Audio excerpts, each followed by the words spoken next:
Muito bem, agora no programa Militão e Militão nós vamos conversar um pouco sobre lei de locações e problemas rotineiros entre locador, locatário e fiadores, né? E muitos que vocês estão nos acompanhando passam por isso. Para falar sobre o tema está conosco o advogado Jossam Batistucci, que de vez em quando vem ao programa esclarecer, dar informações sobre questões que interessam a você. Boa noite, Jossam, como vai? Tudo bem, doutor? Boa noite, Marcelo, grata satisfação vir tratar de um tema tão útil, né, à sociedade, que é a relação entre locatários e locadores, né? Em geral, muitas pessoas ou querem ser locadores, ou são locadores, ou então estão do outro lado, que são os inquilinos ou locatários. E como dá problema, né? Judicial. Muitas vezes judicializando mesmo, né? É uma relação contínua e por isso ela pode surgir aí diversas particularidades. E ela é uma relação que ela está muito sujeita, né? Como é um bem que está em comum entre as partes, que é o próprio imóvel, então ela está sujeita a intempéries, a força climática, está sujeita ao mau uso, né, que o locatário muitas vezes pode fazer, ao descaso, e depois, evidentemente, que ao final da locação tem que ter esse ajuste de contas, ter termo de vistoria e ter algumas precauções por parte do locador para que ele possa ter menos dor de cabeça ou mesmo sequer ter dor de cabeça. Né? Vamos começar então abordando o tema aqui. Venda e direito de preferência. Como é que é isso, doutor Jossam? Sim, é óbvio que todos já sabem que o inquilino tem que ser notificado, né? O inquilino tem o dever e tem o direito, acima de tudo, de poder decidir se ele quer comprar o próprio imóvel ao qual ele está residindo. Então, quando o locador decide, no meio do contrato de locação, fazer a venda deste imóvel, ele tem por obrigação notificar o inquilino, ou seja, o locatário, e a partir disso o inquilino tem 30 dias para se manifestar. Ele não é obrigado a se manifestar no primeiro ou no 10º dia, ele tem 30 dias para fazer isso. Se ele não quiser, é por óbvio que ele pode chegar também já dizer não quero, etc. Né? Esse prazo de 30 dias, o que é bastante interessante para os inquilinos, ele pode ser alargado. Né? Nós tivemos um cliente, por exemplo, que ele conseguiu celebrar um documento, uma empresa, alargando para 90 dias o prazo para se manifestar. Afinal de contas, quem em 30 dias consegue, né, ou ter a liquidez para poder fazer a compra do imóvel, ou mesmo ter um capital financiado, etc. Então precisa de um prazo maior. De qualquer maneira, a lei coloca 30 dias, o locador deve fazer essa notificação e aguardar a resposta do inquilino. Porém, o grande diferencial aqui, que devemos estar sempre atentos, é principalmente para as atividades empresariais. A possibilidade, por exemplo, né, o inquilino, aquela empresa que vai e faz uma modificação do imóvel, faz investimentos razoáveis, às vezes 10 mil, 50 mil, 100 mil reais ou mais, no imóvel para adaptar a sua atividade. Se por acaso esse imóvel for vendido durante a locação, então houve a notificação, houve a recusa do direito de preferência, mas o imóvel foi vendido.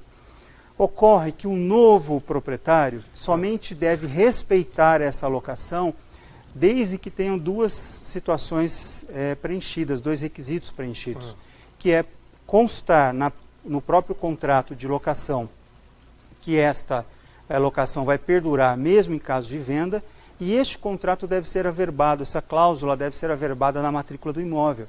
Se não estiver diante dessas situações, o novo comprador, mesmo durante o contrato de locação, ele pode optar, o novo locador, portanto o novo proprietário, né?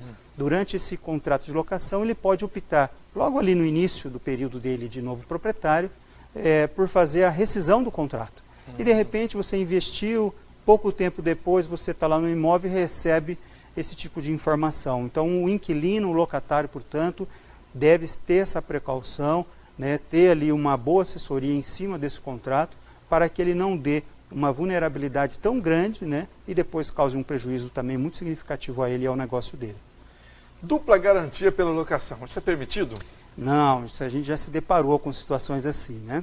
Nós temos algumas garantias possíveis no contrato de locação, como por exemplo a caução, a fiança, o seguro-fiança, né? Hoje em dia tem sido visto também muita modalidade que é muito conectado com a ideia de seguro-fiança, que é você passar num cartão de crédito, né? Tem algumas empresas especializadas que fazem isso. Mas o que ocorre? Alguns proprietários ainda exigem uma dupla garantia, como por exemplo, não, eu quero um fiador, mas também quero um depósito calção.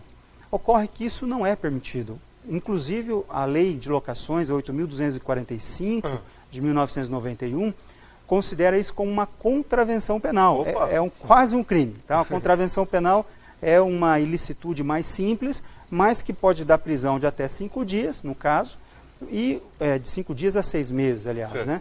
Mas o que pode ser até pior, porque pode doer muito no bolso. Né? O juiz, uma prisão pequena, às vezes não dá prisão, o juiz substitui a pena por prestação de serviço, mas pode o locador, ou seja, o proprietário do imóvel, né, sofrer uma multa de 3 aluguéis até 12 aluguéis. Então veja, eu já me deparei com isso. Né? Era uma situação onde o nosso cliente era o inquilino e do outro lado, inclusive o locador era um advogado. E dando uma brecha desse tamanho, aí a gente teve que intermediar, né, conseguir um acordo entre eles, justamente por quê? Porque o contrato tinha uma ilegalidade tamanha que poderia acarretar um prejuízo maior ao locador. Então foi uma boa negociação.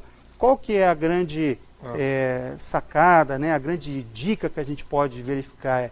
Leia o contrato, analise o contrato.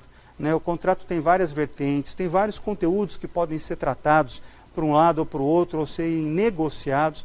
Portanto, é fundamental fazer bem feito para não fazer ilegal, bem como fazer com eficiência, a fim de poder ter um contrato que realmente atenda aos objetivos do locador e do próprio inquilino. Outra questão aqui, abono de pontualidade, é legal? Sim. Abono de pontualidade é aquela cláusula de bonificação, é aquele desconto. Para quem paga em dia. Exato. Até para quem paga antecipado, muitas vezes. Né? Então, por exemplo, o aluguel vence dia 10, mas quem pagar até o dia 1º ganha 10% ou ganha R$500 de desconto, vamos supor. Isso é possível, isso é legal. Agora, quando vai se caracterizar a ilegalidade? Eu já vi isso, inclusive, num imóvel que eu coloquei há mais de 15 anos. Uma vez, o anúncio no jornal estava dizendo, vamos supor, que o aluguel era R$1.000. E depois o contrato, quando veio dizendo que era 1.200. E que se pagasse em dia, antecipado, aliás, era 1.000. Propaganda enganosa. Aí você fala assim, peraí, a oferta foi de R$1.000. O contrato depois vem num outro valor, então isso está indicando, e aí como advogado a gente tem que registrar tudo, então você guarda o recorte de jornal, você guarda a mensagem de WhatsApp, você guarda o print do anúncio online hoje em dia. Por quê? Porque isso é uma prova de que a oferta era uma, mas a negociação depois, evidente que não é por vontade do inquilino, veio em outro valor. E ao vir em outro valor, você identifica que aquele pagamento antecipado, na verdade não é uma bonificação, mas sim que o não pagamento naquela data se trata de uma dupla punição. Você tem uma dupla multa. Você tem uma multa por não pagar antecipadamente, né, no valor que já era negociado e ofertado desde o início, e você ainda acaba tendo também depois as multas do contrato, juros e correção monetária. Então, o abono de pontualidade é permitido na legislação, desde que ele seja verdadeiro. Entendi. Nós só temos um minutinho, doutor Jossan. Okay.